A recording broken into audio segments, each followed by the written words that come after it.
Service in Melbourne has issued a severe thunderstorm warning for southwestern Brevard County in east central Florida, east central Osceola County in east central Florida, until 5 p.m. Eastern Daylight Time.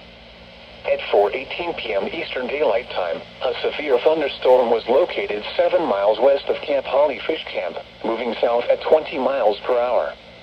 Hazard, 60 miles per hour wind gusts and quarter-size hail. Source, radar indicated. Impact, hail damage to vehicles is expected. Expect wind damage to roofs, siding, and trees. Locations impacted include Palm Bay, Melbourne, Camp Holly Fish Camp, West Melbourne, and Forever, Florida.